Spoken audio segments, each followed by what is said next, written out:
স্বামী বিবেকানন্দের ফিল্ড বিশেষ সারা দক্ষিণা আসামা সালনরগৈ সালচিবাই বাদারঘাট আগরতলা স্বামী বিবেকানন্দ ক্লাব কাশা পান্দা ক্লাইজাখা माजाखा हास्रि मन्त्रियक्रा डॉक्टर मानिक शाह माजाखा कुबनी आदंग्रक आबनि लुगुलुगि क्लाबनि बस्कांगो स्वामी विवेकानन्दनि मांगथं आसुरि जाखाते मांगथं फियगरिका मन्त्रियक्रा प्रफेसर डॉक्टर मानिक शाह সত্যি এটা আমাদের মানে সব সময় আমরা এই দিনটির জন্য অপেক্ষা করে থাকি এবং যুব ভাই বোনেরা যারা আছেন তাদের আজকে অনুপ্রেরণার দিন। স্বামীজি বারবার বলছেন যে যারা যুবক, যারা আগামী দিনের আমাদের ভবিষ্যৎ, সেটা রাজ্যেরই হোক দেশেরই হোক, তারাই কিন্তু আগামী দিনের মূল চালিকা শক্তি। আমাদের মাননীয় প্রধানমন্ত্রীজি, উনার নামও নরেন্দ্র, আপনারা সবাই জানেন, আর আমাদের বিবেকানন্দজির নামও নরেন্দ্র। 1863 সনের দিনে 12ই জানুয়ারিতে উনি জন্মগ্রহণ করেছিলেন। উনি কি না দিয়ে গেছেন আমাদের, বলেছেন যে আমাদের প্রতিটা ব্যক্তি, আমরা যারাই আছি সবার মধ্যেই ভগবান বিদ্যমান। আমরা মন্দির যে দৌড়াই, বহু জায়গায় আমরা যাই, ধর্মীয় জায়গায় যাই, কিন্তু তার আগে আমরা নিজেদেরকে বুঝতে হবে বা অন্যদেরকেও আমাদের বুঝতে হবে যে সবাই ভগবানেরই আশীর্বাদে আমরা we are all born in this world to serve others. আমরা অন্য লোককে সার্ভ করার জন্য আমরা জন্মেছি। আমরা অনেক সময় ভুলে যাই এগুলো, আজকের দিনে এগুলো স্মরণ করা। আমি আজকেও সকালে আর আমাদের একটা জায়গায় এই প্রোগ্রাম ছিল, সেখানে আমি বলে এসেছি, আমরা বলি সবাই সংহতির কথা বলি, আমরা সবাই একসাথে থাকব, অন্যের জন্য ভাবব এবং সেবাই আমাদের আসল উদ্দেশ্য। কিন্তু দিনটা চলে গেলে এরপর ভুলে যায়, তাহলে লাভের লাভ কিচ্ছু হবে না। যদি আমরা না ভুলতাম তাহলে কেন এত হানাহানি? মাঝে মাঝে অগ্নি সংযোগের ঘটনা শুনি, ইচ্ছাকৃতভাবে করায়। দর্শনের কথা শুনি বিভিন্ন সময়, খুন সন্ত্রাস, বিভিন্ন সময় বিভিন্ন আমরা যে ঘটনাগুলো ছিল। যদি স্বামীজির যে বার্তা যে আমরা সবাই মিলে আমরা সুন্দরভাবে থাকবো এবং সেবার মানসিকতা নিয়ে আমরা চলবো, তাহলে এগুলো হতো না। আর দেখা যায় কি, সবসময় আলোর থেকে অন্ধকারে যাওয়ার একটা প্রবণতা সবচেয়ে বেশি, সব মানুষের মধ্যে সেটা পরিলক্ষিত হয়। তো আজকে সত্যিকারের অর্থে আমরা যদি স্বামীজিকে আমরা শ্রদ্ধা দিতে হয়, তাহলে ওনার যে কথা সেগুলো কিন্তু আমাদের মনে রাখতে হবে এবং সব সময় সৎসঙ্গে চলা, সৎ মানুষের সাথে কথাবার্তা বলা, আর অসৎ সঙ্গের থেকে দূরে থাকা। চেষ্টা করবেন অসৎ সঙ্গ, যে অসৎ চিন্তা ভাবনা করে তাকে সৎ পথে আনা। যুব সম্প্রদায় আমাদের জন্য অ্যাসেট, তাদের মধ্যে অনেক ট্যালেন্ট আছে, অনেক কিছু করার চিন্তা ভাবনা ওদের মধ্যে আছে। আজকে এখানে কিছু কিছু আমাদের এই ক্লাবের তরফ থেকে যুবক ভাইদের এখানে সম্বর্ধনা দেওয়া হলো। এই সম্বর্ধনা দেওয়ার অর্থ হচ্ছে যে আজকের এই স্বামীজির এই জন্মদিনে ওনার যে আদর্শ, উনি যে চিন্তা ভাবনা করেছেন, সেটাকে মাথায় নিয়ে সামনের দিকে এগিয়ে যাওয়া। আমরা সবাই জানি যে উনিও কিন্তু পারপ্লেক্স ছিলেন, আমি কোথায় যাব, কিভাবে ভগবানকে আমি পাবো। একবার এদিক এদিক, শেষ পর্যন্ত উনি খবর পেলেন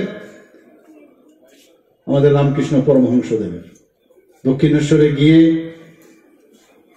উনি বুঝলেন যে একমাত্র আমার এই গুরুদেবই আছেন, যার মাধ্যমে আমি ভগবানকে দেখতে পাবো। এবং উনি শেষ পর্যন্ত ওনার শিষ্যত্ব গ্রহণ করলেন। এবং আমরা সবাই জানি যে চিকাগোর মধ্যে যে ধর্মসভা যেটা হয়েছিল আমেরিকাতে, যখন উনি আমার ভাই ওর বোন এই কথাটা বললেন,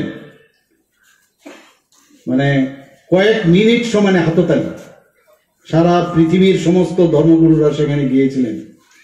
কিন্তু যখন বিবেকানন্দজি যখন ভাষণ রাখলেন, তখন মানুষ বুঝতে পারলেন যে ভারতবর্ষটা কি, ভারতবর্ষের আধ্যাত্মিক দিক দিয়ে কত উন্নত মানে।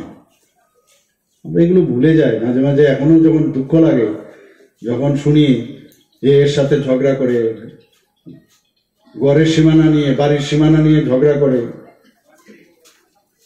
গার্হস্থ্য সমস্যা হয়, স্বামী স্ত্রীর সমস্যা, মা ছেলে, এইসব খবর যখন শুনি, এত মুনি ঋষি আমাদের ভারতবর্ষে জন্মগ্রহণ করেছেন, ওনাদের সম্পর্কে ওনারা যা বলে গেছেন তার এক রতিও কিন্তু আমরা একবারের জন্য আমরা চিন্তা করি না।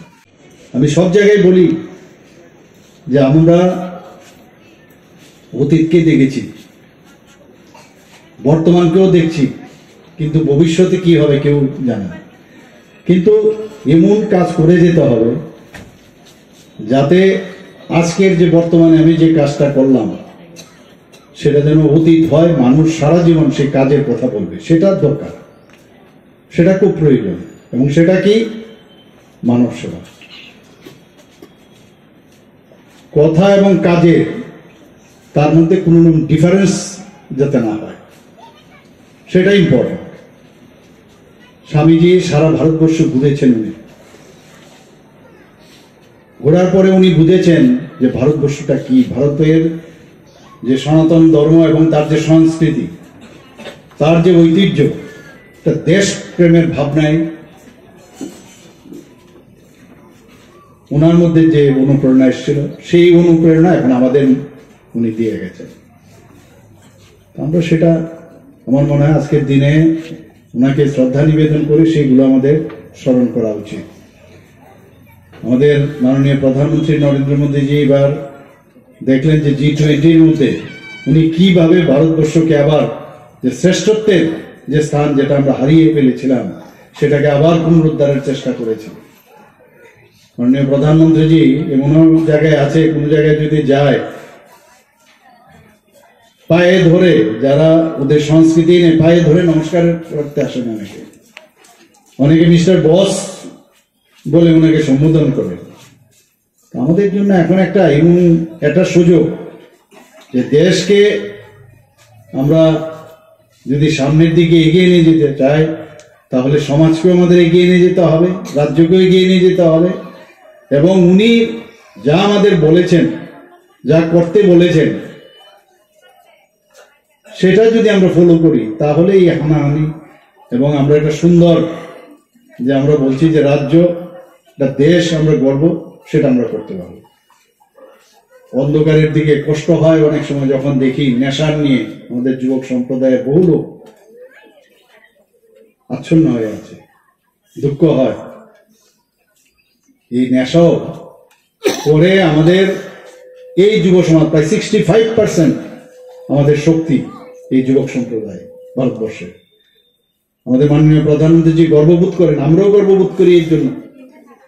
এদের ভিতরে অনেক কিছু আছে এবং ওই সময় এক্ষণে ওদের থেকে যদি ইনোভেটিভ কিছু বেরিয়ে আসে, মানুষকে যদি জিতে পারে, তাহলে এই দেশ সামনের দিকে এগিয়ে যাবে।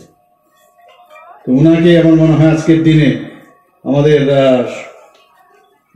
সত্যিকারের অর্থে ওনাকে যদি আমাদের সম্মান দিতে হয়, তবে ওনার যে কথা, ওনার যে চিন্তা ভাবনা, সেগুলো নিয়ে আমাদের চলা উচিত। এক এক সময় অবাক হয় যে কম বয়সে, মাত্র 39 বছর বয়সে উনি মারা গেলেন, কিন্তু কি না দিয়ে গেলেন। এখনো চিন্তা করুন যে রামকৃষ্ণ যে মঠ ও মিশন যেটা উনি ওয়েস্ট বেঙ্গলে তৈরি করেছেন, সেখানে শুধু একমাত্র মানব সেবার জন্য। বিভিন্ন সময় আমরা ওখানে যাই। এখানে ত্রিপুরা তো ওনার যে চিন্তা ভাবনা নিয়ে এখানে এই ধরনের মিশন বা মঠ তৈরি হচ্ছে, সব জায়গার মধ্যে এত সুন্দর সুন্দর কথা ওনার, সেই কথাগুলো খালি আর কিচ্ছু না, আর এগুলো শুনে কাজ করে সবাই আমরা জানি। এবং সত্যি কথা বলতে কি, আমরা সবাই জানি যে হিন্দু পুনর্জাগরণের যে বিষয়, যিনি নাকি পুরুদা ব্যক্তিত্ব, উনি হচ্ছেন স্বামী বিবেকানন্দ। একদিকে উনি হিন্দু সন্ন্যাসী ছিলেন, দার্শনিকও ছিলেন, লেখকও ছিলেন এবং ধর্মীয় শিক্ষক। ওনার সম্পর্কে